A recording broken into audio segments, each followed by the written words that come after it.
Hey, English 112, Miss Brewer here for your week one lecture video. So for week one, because we didn't start quite on Monday, you're gonna have through Sunday to do your assignments for the most part. However, just know that starting with week two, you'll be broken into week two part one and week two part two.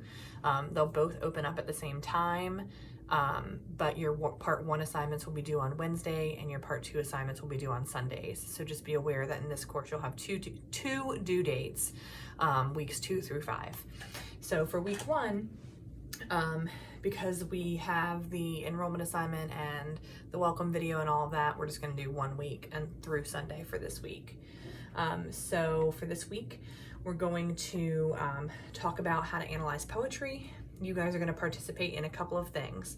So first, you might want to just jump in and knock out the introductory discussion forum. This is not open if you have not completed your enrollment assignment. So you can't see it until you complete your enrollment assignment, which is in the module above week one that says enrollment assignment, complete this first. So make sure you get in there and get that assignment done. So your introductory discussion forum, if you click on that, it'll tell you, I just want you guys to introduce yourselves this time, but we are going to be using discussion forums in this class to talk about the poetry. So I want you to get used to the format. So I want you guys to introduce yourselves, just a brief introduction about yourself, whatever you're willing to share, and then I want you to reply to 2 peers. You want to try to get your first your introductory post done, I would say by Thursday, and then your peer replies can be done anytime by Sunday. Okay, so it's due Sunday. That is more of a participation thing than a graded assignment, but you want to make sure you participate in that. And then we're going to, you have your week one attendance assignment.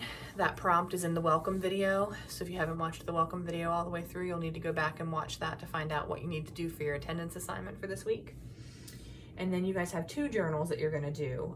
Generally, one would be due on Wednesday, one would be due on Sunday, but I'm just making them both due on Sunday. However, the first journal is about group A poems, and the second journal is about group B poems. So you have to make sure you write about the right poems for each one. So make sure that you read group A, complete journal 2, read group B, complete journal 3, and you wanna try to break that up. I wouldn't wait until the last minute because there are 10 poems. So make sure 5 for each group. Make sure that you're giving yourself time to complete those assignments. So if you can, just go ahead and open up the poetry analysis PowerPoint and I'll talk through that for you guys and kind of go over that. So we are going to be reading some poetry. This week, our poems are all written. Next week will be a different format for poems. So basically we kind of just talk about what is poetry. So it's an art form, it's subjective. There might be some poems that I love that you hate, some poems that you hate that I love, as with all art, right? But this is really important, and you'll see this question on your final exam. The purpose of poetry really is to evoke emotion. And the reason that people sometimes struggle with poetry is because the attempt to evoke that emotion, the attempt to get that reaction is done in a very condensed way. So we have to kind of analyze it and look at the various figurative language that's being used to see what emotions am I feeling, and then kind of question ourselves, why am I feeling this emotion? What did the author do, say, how did they do or say it to get that emotion out of me, to evoke that emotion, okay? So poetry can be written, it can be spoken, it can be sung. I mean, you know, we all know that about poetry. So what's interesting about poetry is that oftentimes it freaks people out. They're like, I don't like poetry, I don't understand any of it, right? And I hear that a lot from students. But the truth of the matter is you can understand the poetry, so you just have to take some time to do it. It's not gonna be, you know, the easiest thing. It's not gonna be something you understand immediately, but with the right steps, you can take the right analysis and you can understand the poem a little bit better. So because there's so much material condensed in a shortened little blurb, you really need to break it down and try to figure out what the poem is trying to say. So first, just read it. Just read the poem for your enjoyment, right? Just read through it once and get a gut reaction for it, okay? Did you like it? Did you dislike it? Why? All right, and then you'll follow the steps that are in this lesson. I highly encourage you to print out every single written poem. and mark that up. If you can't print it, then I suggest that you take notes, okay, about the line numbers. Write in the margins of the poems, okay? What do you see that repeats? Why is it repeating? Are there words repeating? What's with the format? How does it look? Why does it look that way, okay? If you see any kind of like words that strike you or make you feel a certain way, circle them, highlight them, okay? If you see that things are repeating or connected, make lines, okay? Make those connections. If there's things that you don't understand, just make a star by that and try to do a little bit of research, okay? Read the poem several times, mark it up, write on it, okay, to try to get a better understanding of what's happening. And then as you're examining the poem, ask yourself some questions. What is this poem about? Don't be specific, don't be general, don't be vague. Specifically, what is this poem about? Does the title fit the poem? Why did they choose that title? And then you're answering the who, the what, the where, the when, and the why. And that's from like second grade, right? We learned that very early on. Who is the speaker? There's always somebody speaking, and it's not necessarily the poet. Sometimes it is, and sometimes it's not. Sometimes there's a whole character, right? Who are they talking to, and why? What is going on in this poem? Why? So we're constantly asking that why question, because that's where we're going to get to the theme of the poem, and that's really important. And then where is the poem set? When is it set? And why? Okay, so answer those questions to help you understand what's going on. If the poem is difficult language-wise, which we don't have a whole lot that are, I think we have 2 that are a little bit older, but really look at each line and say, okay, what is the gist of this line? Overall, what are they trying to say here? You don't have to like translate every single word. Read the whole line and then write it in your own words. What are they trying to say? Okay, and that's when it's really hard to understand the poem. Think about the context of the poem. You know a little bit about the author, all right? Especially if you read one of the articles that are provided.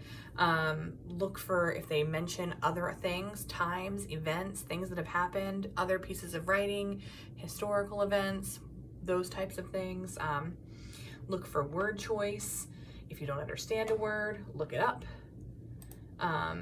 Really identify the figurative language that you're looking at, and you should be able to do this after going to school. So are there similes, metaphors, symbolism, right? What imagery is being created in your head and why? Okay, really look into those types of things. And then how do you feel when you're done reading the poem? Do you feel angry? Why do you feel angry? Okay, how does that author create that mood for you? And of course, the most important question is the so what. Why did the author write this? What are they trying to say? What is the purpose of this poem? And then these really important key factors at the end. What does it say about society? We're going to be looking into theme, and really the idea behind a theme is what is the author saying about society? It's not the poem that's saying it. The poem is not as an inanimate object. The author wrote it. What is the author saying about the world, society, humans, whatever that might be, okay? They're speaking out on this through a poem, and so what are they saying, and how are they saying it, and why are they saying it? Some things to remember: it's okay if you don't get it at first. Read it again. Mark it up. Try to answer those questions as best you can. Read the poem out loud. Poems are meant to be heard. That's helpful. If you want to hear it and you want to look for a recording of it, okay, listen to it. Listen to somebody else read it. Listen to the inflection that they use. That will help you to better understand the poem. Definitely use the steps. It's okay if you're confused. It's okay if you don't like the poem. You need to be able to explain why you don't like the poem, okay? And I didn't understand it is not an explanation. You need to work to understand it to determine if you like it or not, okay? So when you're writing your journals, when you're writing your discussion posts, be prepared to discuss all of these things. If you didn't like it, why didn't you like it? What was confusing, okay? Or if you did like it, what did you like about it? What connections did you have with it, right? And remember that when you're writing about the poems, while you do have to read all of the poems, you don't have to write about all of the poems, okay? So you read all 5 poems and 2 of them really stood out to you. Those are the 2 that you choose to write about, okay? And then, of course, theme. This is the most important thing. You will have to write a theme statement for your discussion posts. So really look into that theme and answer the questions. What is the author of the poem saying about society? Why are they saying this? It's possible for a poem to have more than one theme. That is a total possibility. You're going to pick out what you see as the important piece that author is talking about. And you'll be prepared to write a theme statement when you guys get into your discussion forums next week. So you can see week 1 group A poems. These are links, so when you click on the link, it'll pop up in a new window. The Emily Dickinson poem is actually an article, and it does help you to kind of break down the poem and understand it better.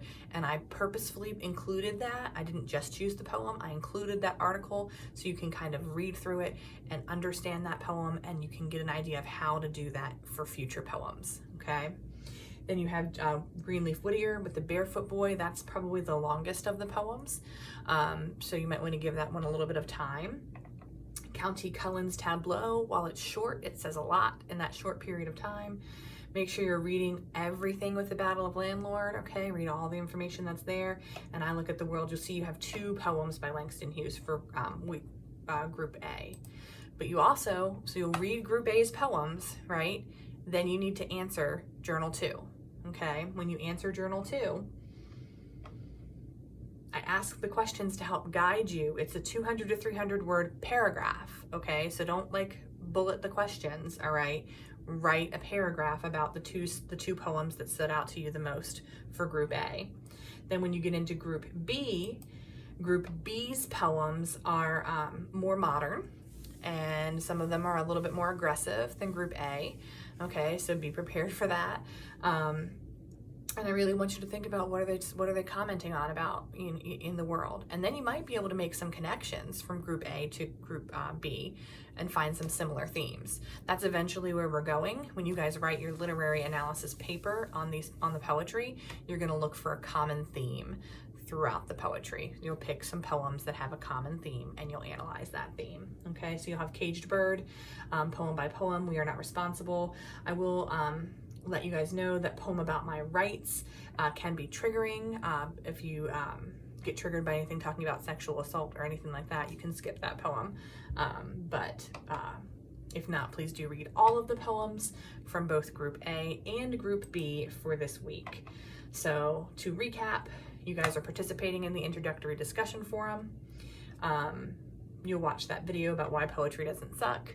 It's a little TED Talk. And then you guys are going to have 2 journal responses that are due, but you have to have read the poems before you can write the journal responses. So I would go ahead and print out those poems if I can and start working on reading those as soon as possible so that you can get your assignments done by Sunday night. Make sure we're not turning things in late. Now I just want to make a note at the bottom here. You'll see a whole bunch of scholarly articles. You do not have to read them all. So don't feel like, oh my God, there's like 18 articles down here. You do not have to read them all. I'm providing these articles to you because you will need scholarly articles when you write your paper. So if you read the poems this week and you say, you know what, I really liked Langston Hughes's poem and I really liked June Jordan's poem, read those articles. And that will help you to prepare for your paper, okay? Or you can find your own if you want to, but I'm providing the articles here for you if you want to use those for your research paper. If you guys have any questions, please reach out. You can shoot me an email. I have student hours available to you. Again, we move really quickly in this class, so you definitely want to jump on this stuff right away. Don't wait till the last minute, and please reach out as soon as you can if you have any questions. Hope you guys enjoy the written poetry for this week, and I will check in with you guys next week.